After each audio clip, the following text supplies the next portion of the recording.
دو کبیرہ گناہ۔ رسول اللہ صلی اللہ علیہ وسلم کا گزر دو قبروں پر ہوا تو آپ نے فرمایا ان دونوں کو عذاب ہو رہا ہے، اور کسی بڑی غلطی کی بنا پر عذاب نہیں ہو رہا جس سے بچنا دشوار ہوتا۔ ان میں ایک تو چغل خوری کرتا تھا اور دوسرا اپنے پیشاب کے چھینٹوں سے بچنے کا اہتمام نہیں کرتا تھا۔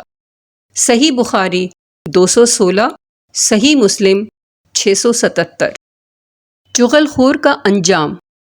حمام بن حارث کہتے ہیں کہ حذیفہ بن یمان رضی اللہ عنہ کے پاس سے ایک آدمی گزرا۔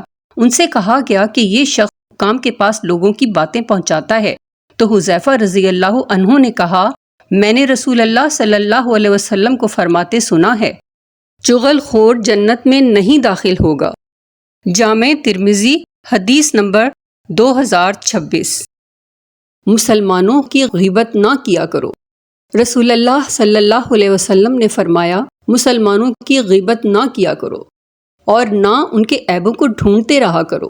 بلا شبہ جو ان کے عیبوں کے پیچھے پڑا رہے گا اللہ بھی اس کے عیبوں کے درپے ہوگا، اور جس کے عیبوں کے درپے خود اللہ ہوگا تو اسے اس کے گھر کے اندر رسوا کر کے رکھ دے گا۔ سنن ابو داؤد حدیث نمبر 8880۔ شیطانی وساوس سے پناہ کی دعا۔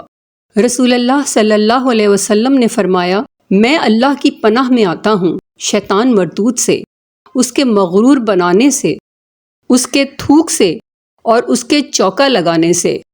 اسناد حسن۔ سنن نبی داؤد 764، سنن نبی ماجہ 807۔ دل کی ہدایت کی دعا۔ اللہم اہد قلبی وسدد لسانی واسلل سقیمۃ قلبی۔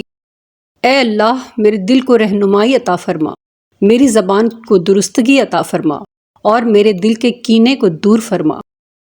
مسند احمد 1997۔ آمین یا رب العالمین۔ سب سے افضل دعا۔ نبی صلی اللہ علیہ وسلم نے فرمایا بندہ جو بھی دعا مانگتا ہے وہ اس دعا سے افضل نہیں ہوتی۔ اللہم انی اسألک المعافۃ فی الدنیا والآخرہ۔